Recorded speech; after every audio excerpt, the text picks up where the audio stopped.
Glória a Deus. Pai do Senhor, queridos. O pastor Judá Bertelli estava na minha casa e teve um episódio onde a gente estava falando sobre as coisas do Senhor ali. Aí ele vira e fala assim, olha, nós temos que passar para o outro lado. Eu não me lembro, na realidade, o que a gente estava falando, sobre o que aquilo se tratava. Mas aquela palavra, temos que passar por outro lado, teve um efeito assim totalmente bombástico na minha cabeça. E o que eu comentei com ele logo em seguida disso foi a gente ver as coisas por uma perspectiva quando a gente olha de um lado dessas coisas. Conforme o ângulo que nós olhamos a situação, conforme o ângulo que nós olhamos alguém, alguma coisa, a gente tem uma descrição daquilo. É por isso que a Bíblia tem 4 evangelhos, teve quatro descrições, basicamente, dos mesmos fatos. Cada um fazendo a descrição da sua forma. São as mesmas coisas. Eu tinha pensado em fazer uma ilustração, trazer alguém aqui e botar de frente para mim. E olhando para essa pessoa de frente, eu teria um cenário, né? Mas se eu passasse para o outro lado, ia ser totalmente diferente. E se eu fosse de um lado, seria diferente. Se eu fosse do outro lado, seria totalmente diferente. Cada vez que alguém vai tirar uma foto minha, eu pergunto qual que é o meu melhor lado. Porque todo mundo acha que tem um lado melhor que o outro, né? Alguns não têm nenhum lado bom, mas... dependendo do jeito que a gente olha para as coisas, a gente vê a situação. Quando a gente está no meio de um problema, a gente muitas vezes não vê solução para aquele problema, não vê saída, não vê uma forma de escape. E quando o Bertelli falou, nós temos que passar para o outro lado, eu falei, mas é isso que eu tenho que fazer, eu tenho que olhar esse lance do outro lado. E eu fiquei com esse negócio do outro lado na minha cabeça. Falei, do outro lado, né? Eu vejo a minha situação de um lado, Deus vê a minha situação do outro lado. Só que é muito melhor eu estar vendo pela perspectiva de Deus, porque Deus é Deus e não eu. Deus é o Todo-Poderoso e eu não posso fazer absolutamente nada. Deus é o Criador do céu e da terra. A gente teve uma reunião de homens na quinta-feira, na sexta-feira, onde a gente conversou bastante sobre a grandeza desse nosso Deus. Nós falávamos sobre a complexidade do corpo humano. A gente falava sobre como Deus forma as coisas. O Kleberson com a gente, ele é chiropractor. E ele estava falando sobre a primeira vértebra, o efeito que ela tem, porque ela manda informações para o cerebelo que vem aqui atrás, que controla 80% dos nossos movimentos, das nossas reações. Por exemplo, você não tem que olhar agora onde está o seu pé direito, porque você sabe onde ele está. Você não tem que se preocupar com o músculo que você vai ativar na hora que você for levantar um peso, porque é automático. Porque tudo tem um controle. Deus foi meticuloso quando ele nos fez. E ele falou que nós temos autoridade sobre o que deve sobre a gente. Como é o nosso relacionamento com esse Deus? Como é que você conhece alguém? Breno e Carol. Glória a Deus. Se casaram tem 1 mês, 2 meses. Depois desse casamento, que eles foram na realidade se conhecer?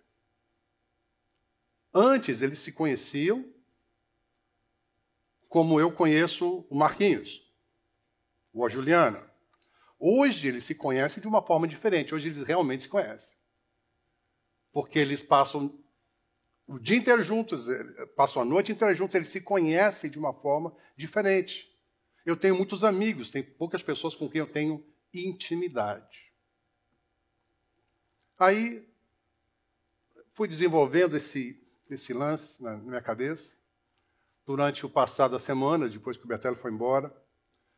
E aquilo foi gerando uma palavra, depois foi gerando outra, e eu falei, meu Deus, e agora o que é que o senhor quer na realidade que a gente traga para a igreja? Eu estava lendo o livro de Marcos e vi ali algumas coisas sobre o passar para o outro lado. Eu falei, se o senhor usou aquilo para falar comigo, numa frase do Bertelli lá em casa, o senhor deve ter mais alguma coisa para falar comigo aqui. Então eu quero que você abra a sua Bíblia no livro de Marcos, no Evangelho de Marcos, capítulo 6. Eu falei para os meninos não colocarem no telão, porque eu vou estar lendo bastante. Se você tem sua Bíblia, seu iPad, seu iPhone, seu iTouch, seu whatever, vai ser fácil para você acompanhar.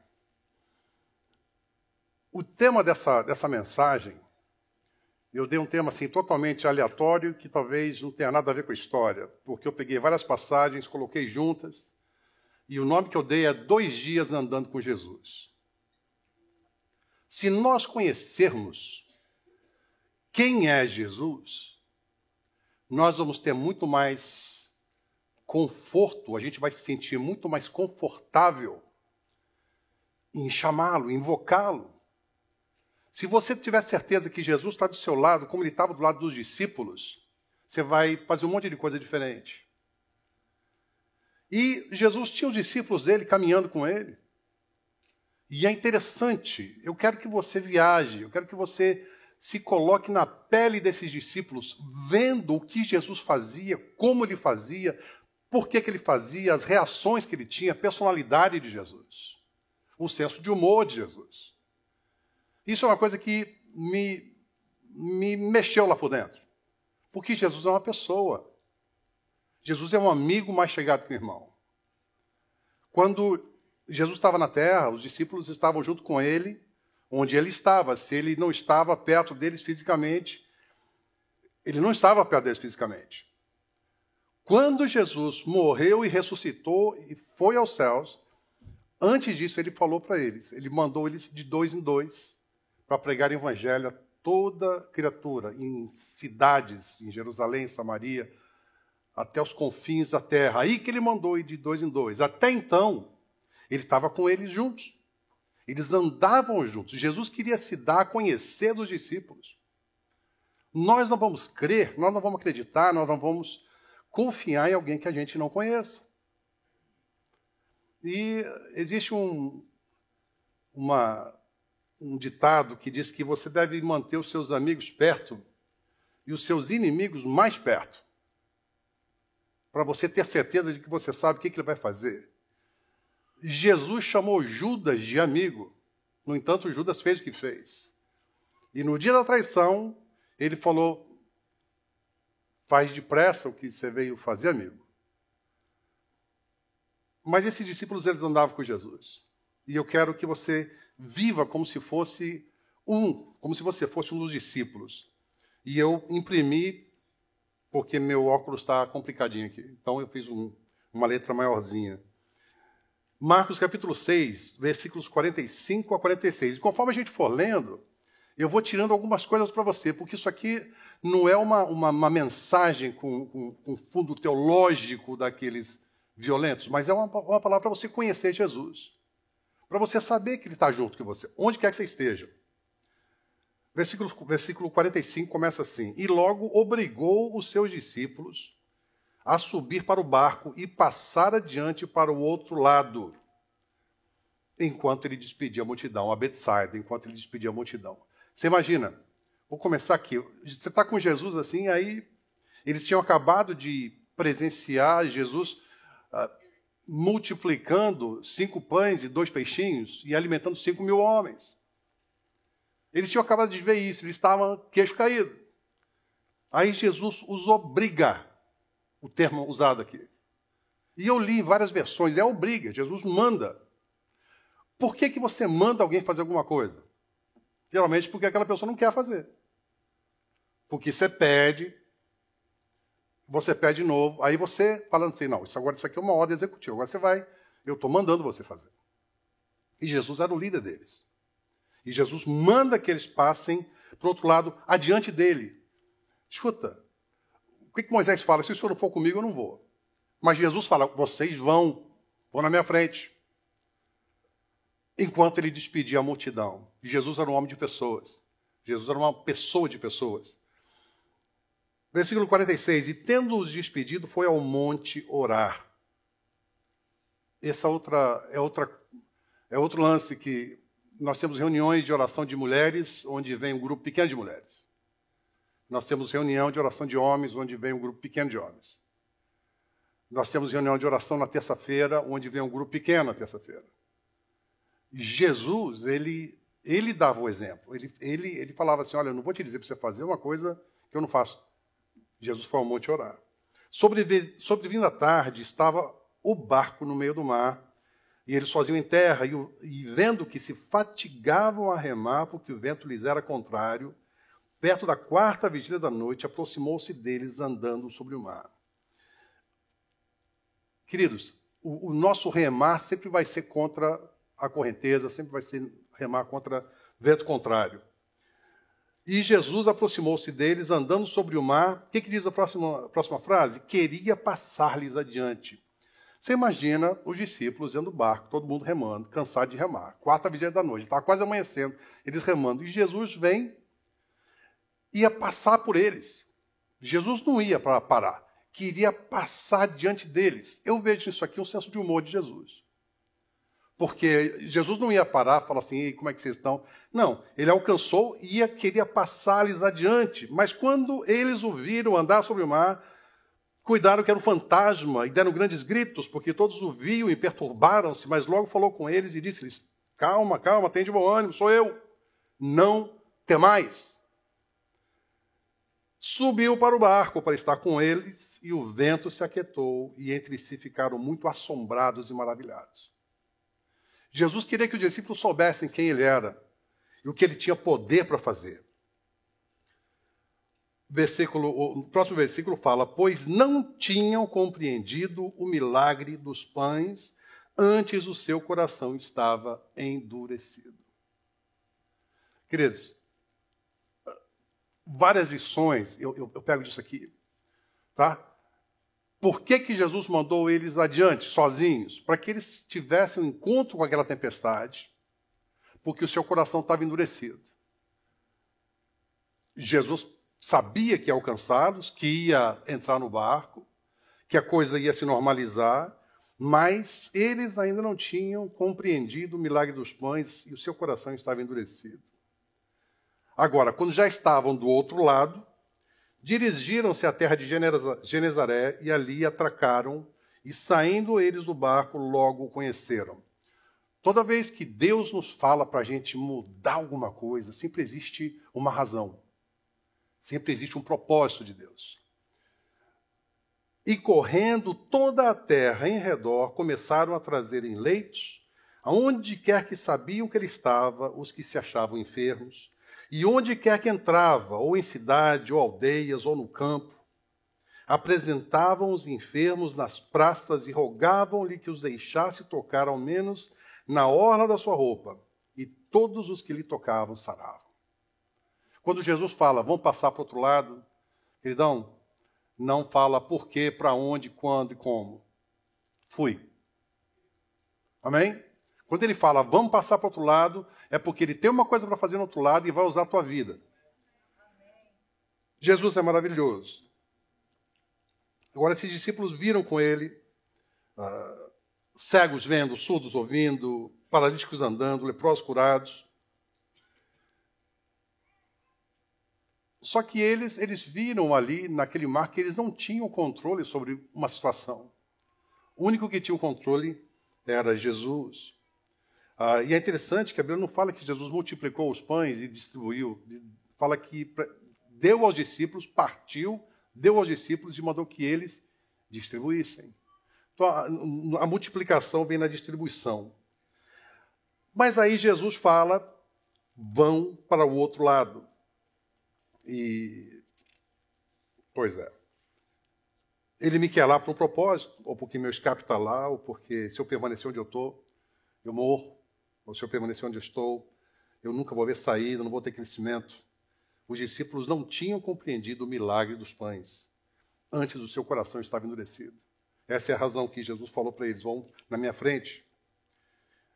Ir para o outro lado, o que isso implica? Implica em não estar parado. Então eu mudei a ênfase. Ao invés de ter a ênfase no ir para o outro lado, eu mudei para não ficar parado.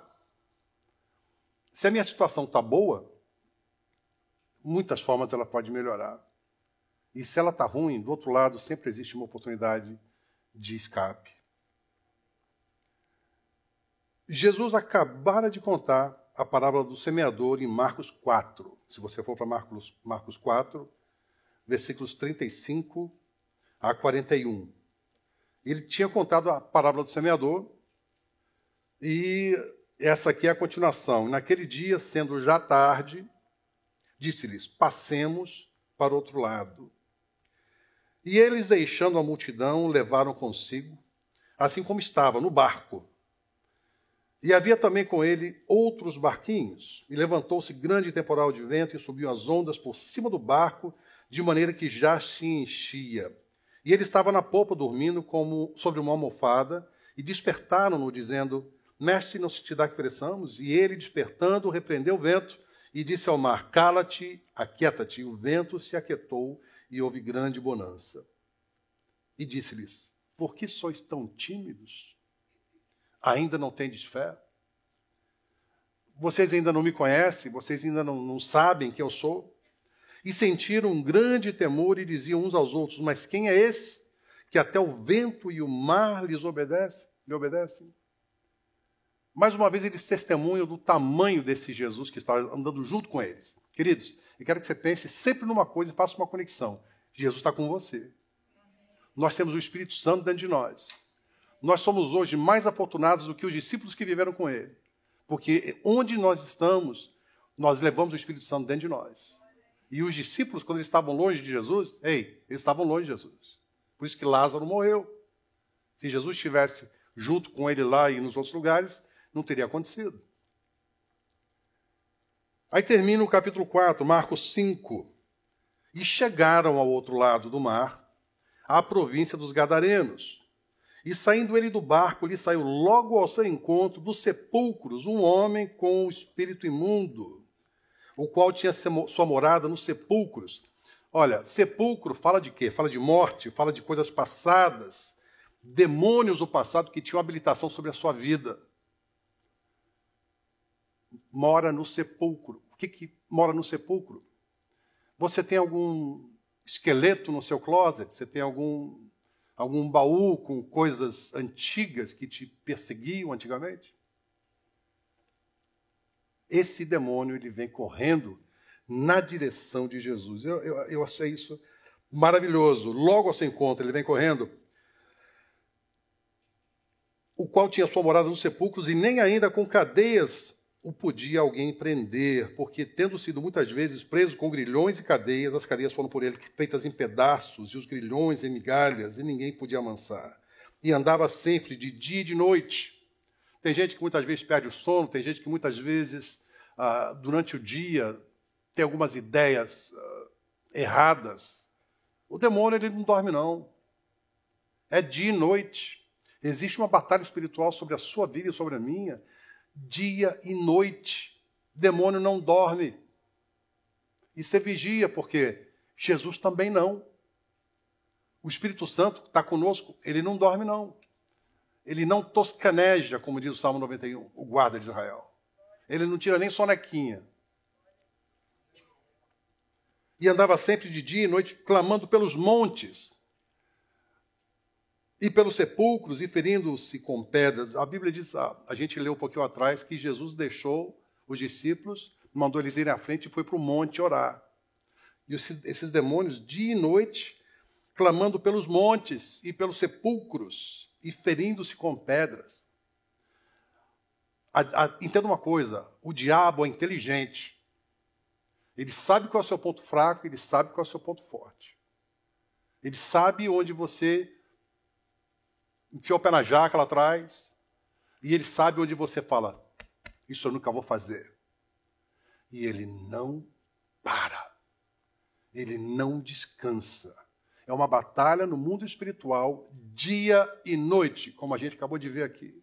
E ele vai quando você está lá embaixo, junto com os mortos, o sepulcro, e ele vai lá quando você está no monte, louvando a Deus e cheio de paixão pelo Evangelho.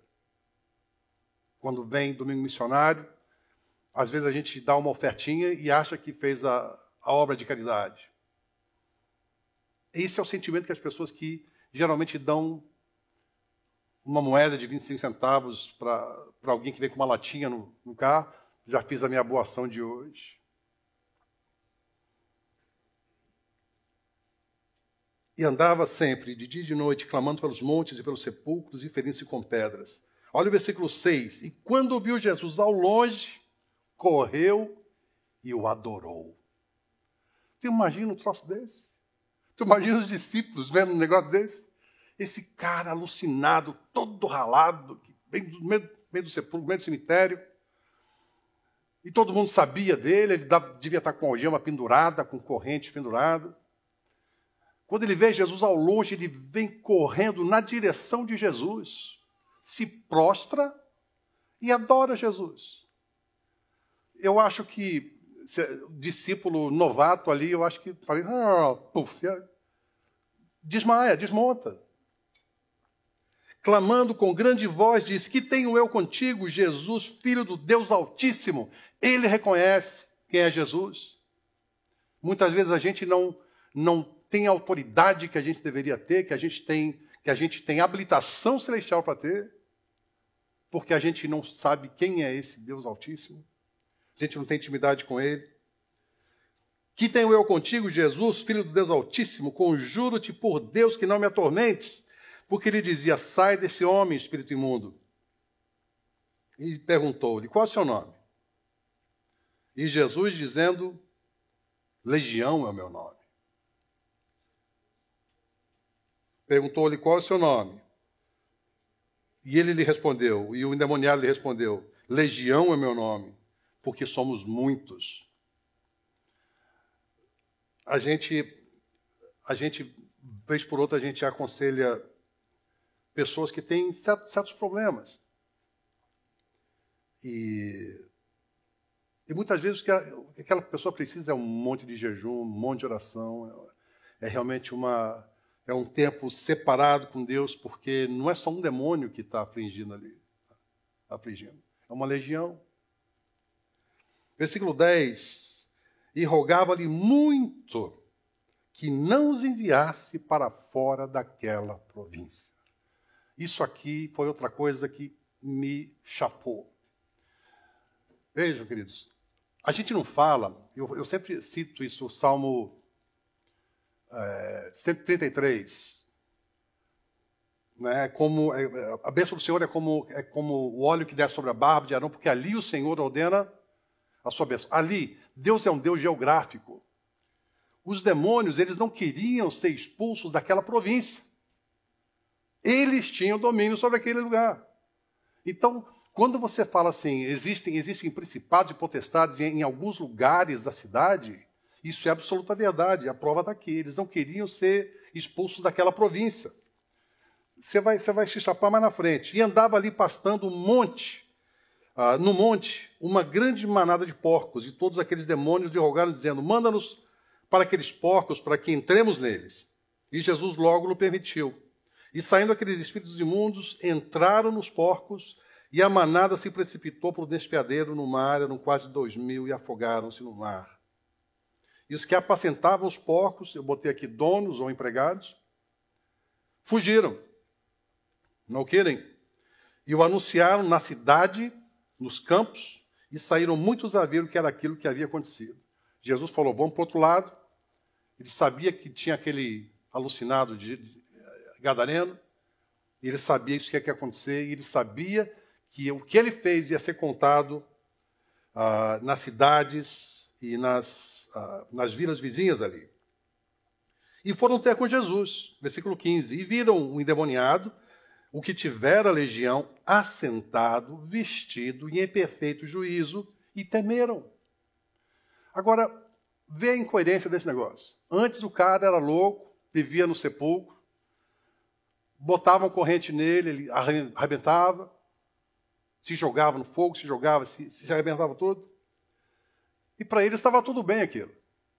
Agora eles viram esse mesmo alucinado sentado, vestido, a Bíblia diz, em perfeito juízo, e temeram. Eles não tinham medo quando ele estava endemoniado. E os que aquilo viram, tinham visto, contaram-lhes o que acontecera ao endemoniado e acerca dos porcos. E começaram a rogar-lhe que saísse dos seus termos. Aí, eles querem que Jesus saia do lugar onde eles estão. Não é interessante isso? Que os demônios não queriam sair daquela província. Agora, os caras que viram Jesus expulsar os porcos, vêm e pedem para Jesus sair desse lugar. Cada vez que a gente tem um espaço vazio dentro de nós, se o Espírito Santo não ocupa, tem uma legião de demônios querendo ocupar. E se acontecer isso, é um problema grave para tirar. Entrando ele no barco, e começaram a rogar-lhe que saísse dos seus termos. Versículo 18. E entrando ele no barco, rogava-lhe o que for endemoniado, que o deixasse estar. Agora você vê, eram os caras que... Primeiro teve os demônios que quiseram que Jesus saísse da província. Depois teve os caras que apresentavam os porcos, querendo que Jesus saísse do lugar. E agora tem o ex-endemoniado, que queria ficar com Jesus. E Jesus entra no barco, isso que acontece. Rogava-lhe o que for endemoniado que o deixasse estar com ele. Jesus, porém, não lhe o permitiu, mas disse, vai para a tua casa, para os teus, e anuncia-lhes quão grandes coisas o Senhor te fez e como teve misericórdia de ti. E ele foi e começou a anunciar em Decápolis quão grandes coisas Jesus lhe fizera, e todos se maravilharam. Sabe o que é Decápolis? Era um conjunto, era uma liga de 10 cidades controladas pelos gregos. Jesus faz a obra num indivíduo e fala, não, você vai para a tua casa e vai para a tua família. Vai ser muito confortável você ficar junto comigo. Você me deve tudo, porque eu salvei a tua vida. Mas eu quero que você vá para a sua casa e fale com os seus. De repente, esse era o dono dos porcos. De repente, a família dele era dona dos porcos. E Jesus queria que a família, que a cidade fossem evangelizadas. Quão grandes coisas Jesus lhe fizera e todos se maravilharam. Era muito confortável um endemoniado ficar com Jesus e deixar a família toda ir para o inferno. Glória a Deus. Versículo 21. Passando Jesus outra vez num barco para o outro lado, aí está o outro lado de novo. Quantos lados tem esse negócio? 5 vezes em Marcos, Jesus passa para o outro lado com os discípulos. Passando para o outro lado, juntou-se a ele uma grande multidão e ele estava junto ao mar. E eis que chegou um dos principais da sinagoga. Na vez anterior, que ele chegou do outro lado, tinha um endemoniado. Agora aqui tem um dos principais da sinagoga, por nome Jairo. E vendo-o, prostrou-se a seus pés. Oh, glória a Deus. E rogava-lhe muito, dizendo, minha filha está à morte, rogo-te que venhas e lhe imponhas as mãos para que sare e viva. E Jesus foi com ele. E seguia uma grande multidão que o apertava. Quando Jesus nos manda fazer alguma coisa, talvez não seja ir para o outro lado, mas quando ele nos manda fazer alguma coisa, existe sempre um propósito no que ele nos manda fazer. Quando Jesus nos dá uma instrução, queridos, não é sugestão, é ordem. É ordem. É melhor a gente obedecer. É melhor a gente obedecer. Né? Jesus desce e vai com Lázaro, vai com Jairo. E isso é no versículo 24. Aí nessa hora, chega a mulher do fluxo de sangue e interrompe o milagre de Jairo. Aí os discípulos estão olhando isso. Jesus, Jairo, que é um dos principais da sinagoga, e aquela multidão atrás está indo, aí de repente Jesus para e tem o episódio da mulher do fluxo de sangue, e todo mundo fala, não, Jesus pergunta, quem me tocou? Não, está todo mundo te apertando, como é que você pergunta, quem é que te tocou?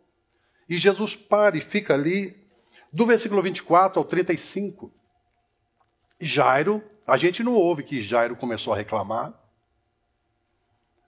a gente não ouve que Jairo começou a falar, mas Jesus, a minha filha, a minha casa, o senhor falou para mim que o senhor ia fazer, como é que o senhor não está fazendo? Por que o senhor parou? O senhor não pode parar, vamos continuar? Você não ouve Jairo falar assim? Jairo é paciente. Jairo está calmo. O coração dele devia estar em farrapos. Mas ele fala, não, Jesus está aqui comigo. Se ele está comigo... Mas Jairo tinha medo que a sua filha morresse. Tinha medo que a sua filha morresse. Versículo 35. Estando ele ainda falando, Jesus, sobre a mulher e aquilo tudo estava acontecendo, chegaram alguns dos principais da sinagoga a quem disseram, a tua filha está morta. Às vezes, quando a gente pede as coisas para Deus, às vezes quando a gente pede uma restauração de casamento, a gente pede uma restauração de saúde, a gente pede um emprego, a gente pede uma promoção, a gente pede uma viagem para a África, a gente pede um monte de coisa. E a coisa começa a demorar. Aí chega sempre um abençoado e fala assim, olha, teu sonho já era. A tua filha está morta. Você pode estar com Jesus do teu lado, mas tua filha está morta. Você pode ser crente consagrado, principal da sinagoga, mas tua filha está morta. Você pode ser o mais santo da igreja, você pode ser o mais religioso, mais perfeito. Acabou, já era. Game over. Jesus... Não, para que enfadas mais o mestre? Desiste dela. E Jesus...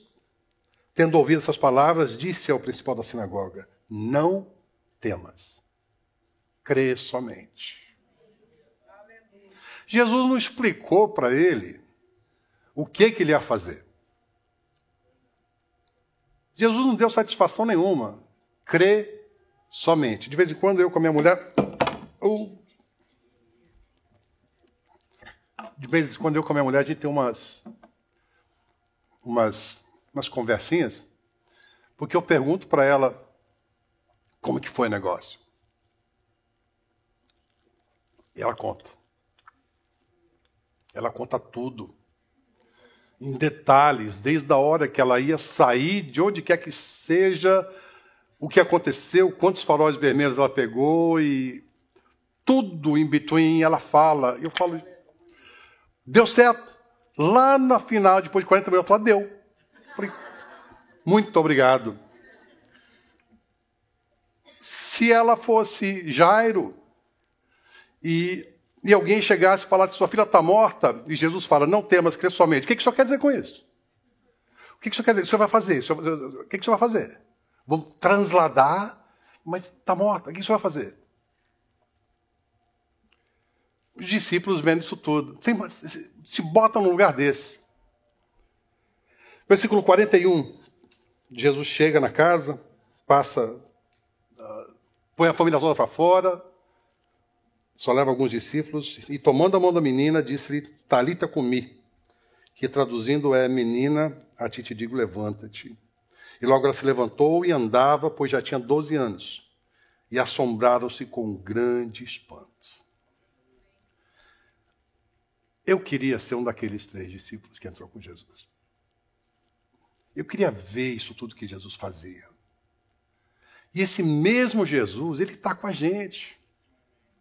É uma pessoa que você pergunta as coisas e ele responde. Ele sempre responde às nossas orações. A única coisa que a gente não gosta, muitas vezes, é a resposta negativa. Jesus obrigou que os discípulos a entrarem no barco e ir para o outro lado. Marcos capítulo 8. Versículos de 9 a 13, você vai ver essa visita aqui, foi interessante. Marcos 8, versículos 9 a 13. Logo após uma outra multiplicação de pães, os discípulos agora viram de novo, mas um monte de milagres nessa altura, a gente já está no capítulo 8. E os que comeram eram quase 4.000, e despediu-os. E entrando logo no barco, com os seus discípulos, foi para as partes de Dalmanuta. E saíram os fariseus, aqueles que entendem muito bem da lei, e começaram a disputar com ele, pedindo-lhe para o tentarem um sinal do céu. Olha aqui, olha Jesus aqui. Suspirando profundamente em seu espírito, disse, por que pede essa geração um sinal? Em verdade vos digo que essa geração não se dará sinal algum. E deixando-os, tornou a entrar no barco e foi para o outro lado. Jesus chegou, os fariseus fizeram uma pergunta para ele, ele responde, ele suspira fundo e fala assim, mas que negócio esquisito é esse? Entra no barco e vai de novo para Betsaida. Jesus, ele não dá tempo para fariseu, gente. Jesus, ele não dá tempo. Uma frase do Luiz Hermínio que é muito interessante, que reverbera na minha cabeça sempre. Um ladrão de cada lado de Jesus na cruz, um deles fala para Jesus, escuta, se você é mesmo o Cristo, Filho de Deus, desce da cruz e tira a gente daqui. E Jesus não deu bola pro cara. Aí o outro fala, lembra-te de mim quando entrares no teu reino. Aí que o apóstolo Luiz Hermínio fala que Jesus não prestou atenção em quem queria sair da cruz. Ele prestou atenção em quem queria entrar no reino. Existem dois lados da mesma moeda. Eu acho isso muito interessante. Os fariseus, ele não deu a mínima. Voltou para o barco, deixando-os, tornou a entrar no barco e foi para o outro lado, para Betsaida. Jesus nunca foi de encontro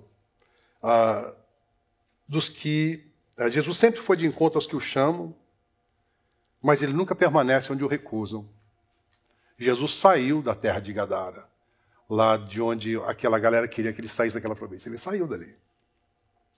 Ele queria libertar o gadareno, sua família, sua província. Ele queria que os discípulos o conhecessem de verdade no meio do problema, no meio do milagre, no meio de decisões que ele tomava. Ele queria curar a mulher do fluxo de sangue. Aí eu comecei a personificar esse Jesus, colocar ele do meu lado. E conversar com ele. E falar assim, escuta, eu passei muitas horas meditando nisso aqui. E eu imaginei Jesus sorrindo, andando em cima das águas, pelas águas, ia passar direto para os discípulos, ia passar diante dos discípulos. Por que ele faria isso? Um senso de humor. Aí quando ele vê que a galera está apavorada, ele fala, não, ok, tá bom, eu paro. Jesus ficando irritado com as coisas, com os fariseus. Os discípulos devem ter visto Jesus descer do barco, aí chega esse indivíduo, começa a falar algumas coisas com ele. Vamos embora, entra no barco, vai para Betsaida. Eles viram Jesus curando leprosos, ressuscitando mortos. Não tem tolerância com o farisaísmo, mas ele não recusa quando alguém o chama. Não força a sua presença onde ele é rejeitado. Ele é misericordioso e santo, tem poder sobre a natureza, sobre mar, vento. Jesus é meu amigo que me conhece e mesmo assim me ama e não me abandona nunca. Jesus conhece os nossos pensamentos antes de chegar à nossa mente.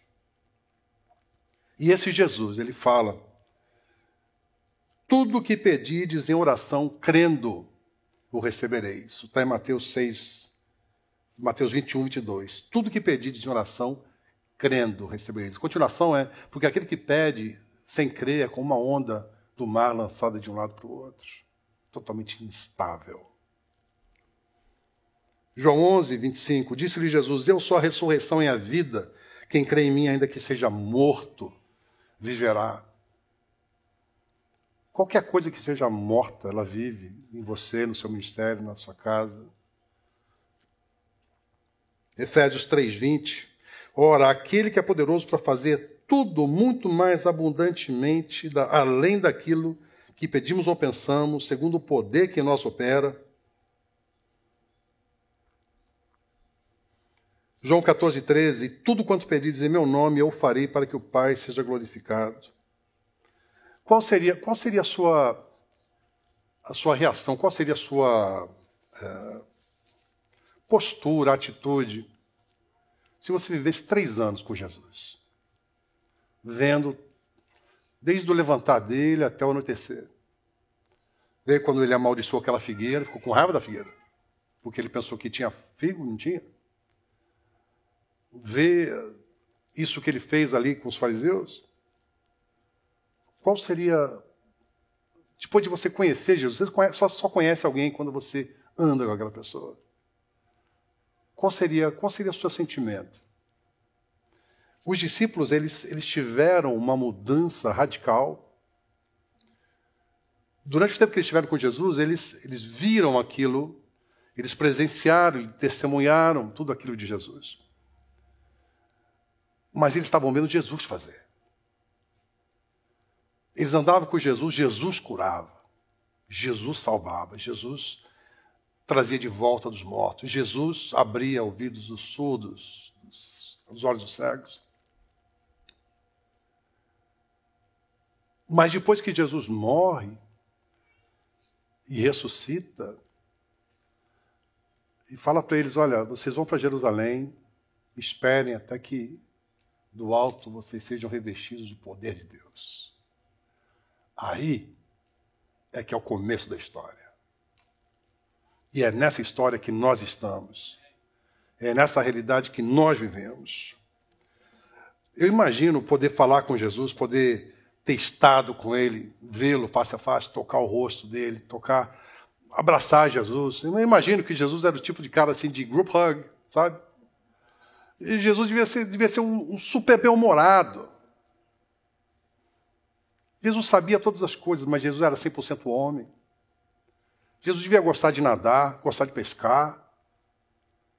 Ele faz um peixe na brasa para os discípulos depois que ele ressuscita. Jesus conhecia pelo nome, ele conhece a gente pelo nome. Esse Jesus é fantástico. Agora, se você não conhece, se eu não conheço, não adianta, porque eu não vou ter conforto, eu não vou me sentir confortável em ficar chamando ele toda hora. Se eu tivesse com ele lá, esses discípulos aqui, eu acho que a menor dor de barriga que eles tivessem... Nós estamos com Jesus aqui, cara. O que? Você está com dor de cabeça? Vem um pouquinho. Você tem que ter conforto. Você tem que conhecer. Você tem que ter intimidade para você poder realmente crer. Para você confiar. Eu escrevi uma série de coisas. Qual seria a sua reação ao caminhar com Jesus mais de 3 anos e ver, desde o primeiro milagre até a sua morte e testemunhar a sua ressurreição? Falar com ele face a face, tocar nas mãos feridas, ver sua glória, ser levantado por sua mão quando você se afogava, ver o levantar mortos pela sua palavra, ver ele controlar o tempo, o clima. Qual seria seu nível de fé? Tem muito mais fé, né? Pô, ele é o cara. Eu estou com o engenheiro-chefe aqui. Atos 2, 21 a 25. E acontecerá que todo aquele que invocar o nome do Senhor será salvo. Qual que é a alternativa?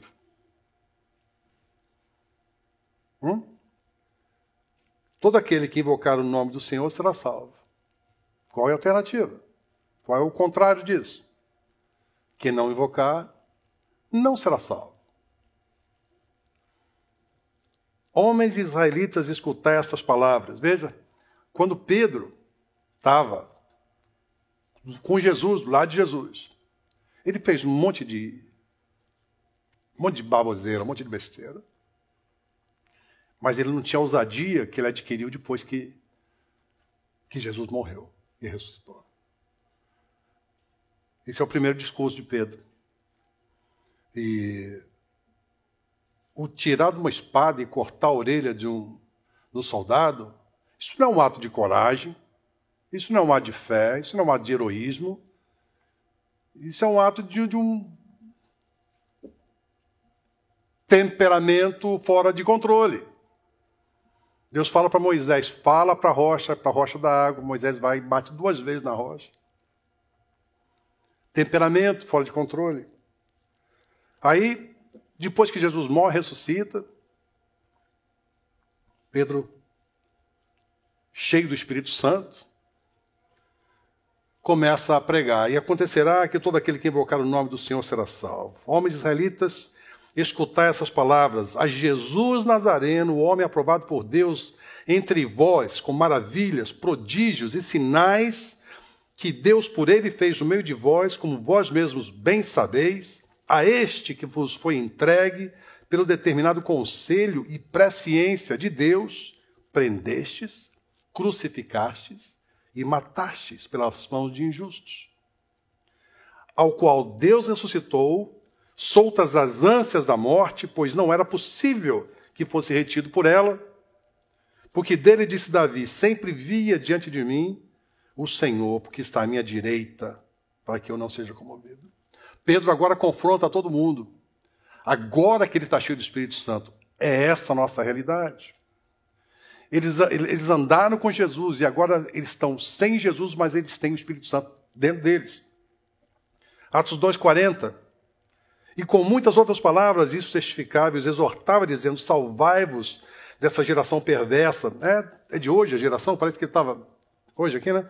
De sorte que foram batizados os que de bom grado receberam a sua palavra, e naquele dia agregaram-se quase 3.000 almas. Isso é o poder do Espírito Santo através de um homem. Agora, Pedro não assistia Jesus fazer os milagres, não assistia Jesus fazer as palestras, não assistia Jesus fazer sermão do monte, contar as parábolas. Agora é Pedro falando sobre o reino. Somos nós, é o nosso trabalho agora, é onde nós estamos. E perseveravam na doutrina dos apóstolos, na comunhão, no partir do pão e nas orações. Na doutrina, está aqui. Na comunhão, nós estamos aqui. No partir do pão, a gente tem comunhão onde? É na mesa, né? E nas orações. É isso que nos fortalece. Versículo 46. E perseverando unânimes todos os dias no templo, partindo pão em casa, comiam juntos com alegria e singeleza de coração, louvando a Deus e caindo na graça de todo o povo. E todos os dias acrescentava o Senhor à igreja aqueles que se haviam de salvar. Veja que interessante. Fiz um estudo uma vez sobre esse versículo. Eu li um estudo. E esse versículo, todos os dias acrescentava o Senhor à igreja aqueles que se haviam de salvar. A Bíblia fala que aquele que perseverar até o fim será salvo, certo? Aquele que perseverar até o fim será salvo. Existe uma linha doutrinária no meio dos evangélicos que diz que uma vez salvo, sempre salvo. Eu vi um pastor dizer uma vez que você pode, depois que você aceita Jesus, você pode se tornar um adorador de Satanás, que você não perde sua salvação. Essa é a maior heresia que eu ouvi. Okay? Mas sem ir tão longe, todo aquele que perseverar até o fim será salvo. Se você não perseverar, essa é a alternativa. Você não vai ser salvo. Nós somos salvos diariamente, nós somos salvos todos os dias. Nós temos que trabalhar na nossa salvação. Nossa salvação nós ganhamos pela graça, mas nós somos salvos. E se a gente persevera até o fim, a Bíblia diz que a gente é salvo. Né? E esse versículo, a todos os dias acrescentava o Senhor à igreja, a todos aqueles que haviam de salvar. Porque aqueles que se haviam de salvar, aqueles que haviam de permanecer, perseverar, de ficar firmes até o final da sua vida. Esses eram o que Deus acrescentava à igreja, aqueles que Deus sabia que seriam fiéis, perseverariam até o final da sua vida. E esses que Deus acrescentava à igreja, aqueles que se haviam de salvar. Como andar com Jesus? Levando onde você for. A gente sabe que Ele está com a gente o tempo todo. Mas você tem que ir onde Ele quiser. Falando com Ele, perguntando, expressando seus medos, suas ansiedades. Jesus é real, uma pessoa que fala e ouve. Recebereis o poder do Espírito Santo que há de vir sobre vós. E ser-me-eis testemunhas, tanto em Jerusalém, como em toda a Judéia e Samaria e até os confins da terra. Nós somos revestidos deste poder hoje.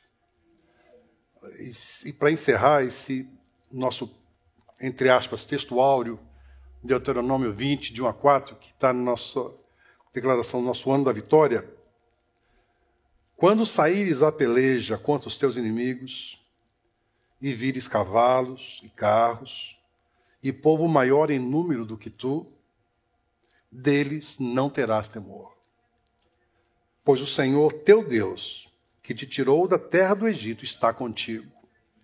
E será que quando vos achegares à peleja, o sacerdote se adiantará e falará ao povo e dir-lhe-á: ouvi, ó Israel, hoje vos achegais à peleja contra os vossos inimigos.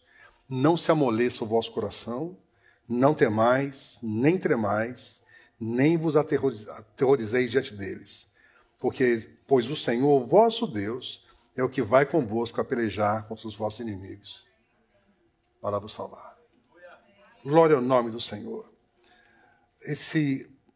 Quando você chegar na peleja, quando você estiver passando para o outro lado, esse que será que quando vos achegares à peleja, chegando do outro lado, o sacerdote se adiantará, Jesus chegando do lado do seu barco. O que Jesus fala para ele? Sou eu, não temais. Pois o Senhor vosso Deus é o que vai convosco a pelejar contra os vossos inimigos, para salvá-los. Amém? Agora eu queria que você me desse um minutinho mais. A gente vai encerrar o culto dentro de pouquinhos minutos. Existe uma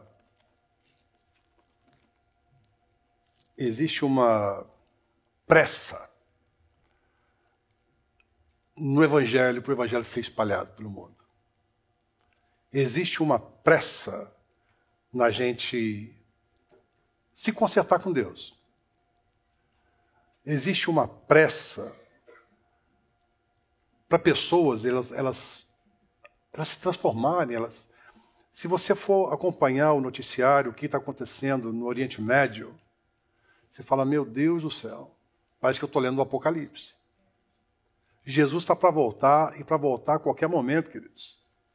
A coisa está ficando complicada. Eu vi um noticiário hoje de um líder da Jordânia dizendo que o Alcorão não diz que Israel, que a Palestina pertence aos árabes. Ele falou assim, não existe a palavra Palestina no Alcorão. Você pode ler no Alcorão em vários lugares, ele cita os livros onde diz que Deus deu a terra de Israel para o judeu. O negócio está ficando realmente... A gente tem que sentar, apertar o cinto de segurança, porque o fim está chegando e muito próximo. E muito próximo. Vai ter alguém que vai querer fazer as pazes entre Israel e os árabes. Quão longe está isso? Esse líder da Jordânia, eu fiquei olhando e falei, Sabe quando você olha para uma coisa e fala assim, Ora vem, Senhor Jesus, Maranata. Agora, eu acabei de ler um versículo aqui. Aquele que invocar o nome do Senhor será salvo. Mas só aquele que invocar, que for parte da família dele, será salvo. Eu queria que você abaixasse sua cabeça por um momento. Me dá 2 minutos para uma reflexão íntima aí. Eu não sei como é que é a sua vida, eu não sei de onde você vem, para onde você vai, eu não sei o que você faz durante o dia, o que você faz de noite, como são tuas emoções, como é a tua vida com Deus. Mas eu sei de uma coisa, esse Jesus aqui que eu falei, ele é real. E ele trabalha na minha vida, ele pode trabalhar na sua vida também. E ele quer trabalhar na sua vida. Só que eu mostrei, ele não entra onde ele não é convidado, ele não fica onde ele é rejeitado. Mas ele não rejeita quando ele é chamado. Você ouviu com cortesia a nossa palavra hoje. Eu queria saber se existe alguém no nosso meio, não tem ninguém olhando para os lados. Isso não é uma oferta de constrangimento, mas é uma oferta que, se você não tem esse Jesus dentro de você, você deveria reconsiderar, porque ele só entra quando ele é chamado. Eis que estou à porta e bato. Se alguém abrir, entrarei e cearei com ele, ele comigo. E Jesus quer entrar na tua casa. Jesus quer entrar na tua vida, no teu coração. Ele quer fazer esses milagres todos que ele fez na tua casa, na tua vida. Mas você tem que pedir para ele entrar no seu coração. E ele não reparte com ninguém. Então, oportunidade para você agora. Você gostaria de convidar Jesus para entrar no seu coração? Isso não quer dizer que você vai se tornar membro dessa igreja. Isso quer dizer que você vai se tornar parte da família de Deus. Isso quer dizer que você é salvo, que você aceita Jesus como Senhor e Salvador. Isso é uma diferença entre ansiedade e paz, entre morte eterna e vida eterna, uma diferença entre, meu Deus, vida com Jesus é louca, você não vai deixar de ter problemas, mas Jesus vai estar com você nos problemas. Se começa a dar um furacão no teu barco, Jesus chega, com um sorriso no rosto, e fala assim, não tenha medo. Como ele falou para Jairo, não temas, crê somente. Você quer convidar Jesus para entrar no seu coração? Se você quer convidar, levanta a sua mão. Eu só quero orar por você. Não vai ter constrangimento, não vai ter nada. Eu só quero orar por você. Porque é momento de... Realmente, o Espírito Santo está caminhando no meio da gente. Tem alguém que quer convidar Jesus agora para entrar no seu coração? Que nunca fez antes?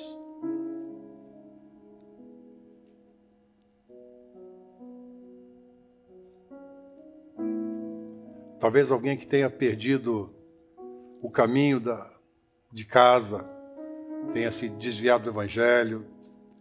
Você não fez nada radical de pecado, mas você esfriou.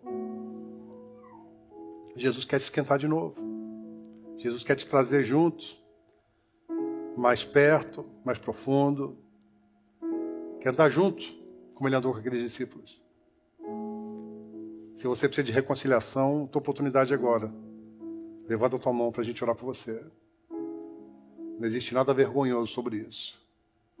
Mas um ato de coragem, de ousadia, que detona com o inferno e engrandece o reino de Deus. Glória a Deus. Pode abaixar a tua mão. Tem mais alguém?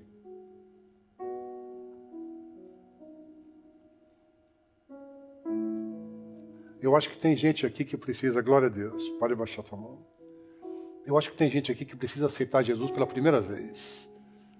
Glória a Deus. Pode abaixar a tua mão. Eu acho que a coisa mais fantástica seria se Jesus entrasse por aquela porta. Senão a igreja inteira, metade, mais da metade, se jogaria aos pés dele, pedindo perdão, pedindo, pelo amor de Deus, tem misericórdia da minha vida, me salva, me transforma. Agora a realidade é que ele está aqui. Ele está aqui. E ele quer fazer isso na tua vida. E ele tem todo o poder, ele controla todas as coisas. Ele só não controla o seu livre-arbítrio. Você tem que falar, eu quero. Existe mais alguém que aceite Jesus pela primeira vez ou que queira se reconciliar com Deus? Quero que a igreja toda fique de pé. E eu quero orar por essas pessoas que levantaram a mão. Nada do outro mundo, uma oração. Então eu queria que vocês viessem aqui na frente, por um segundo. Lembre-se de uma coisa, isso é uma atitude de coragem. É uma atitude de coragem que vocês estão tomando. E Deus é bom, Ele conhece seu coração. Ele conhece seu coração também. Jesus já está no seu amanhã. Ele já sabe o que Ele vai fazer na sua vida amanhã. Ele já sabe o que você vai se tornar amanhã. Vem aqui, querido. Glória a Deus. Deus é maravilhoso. A Bíblia diz que quando uma pessoa aceita Jesus, existe uma festa no céu. E hoje está tendo um maior banquete no céu. Eu quero que vocês que vieram à frente e a igreja toda ore junto comigo. Eu quero que vocês fechem os olhos, ok? Para não ter distração. E repete essa oração: Senhor Jesus, eu te recebo como meu único Senhor e Salvador. Eu te entrego a minha vida. Eu te reconheço como Filho de Deus, encarnado, que morreu na cruz do Calvário para me salvar.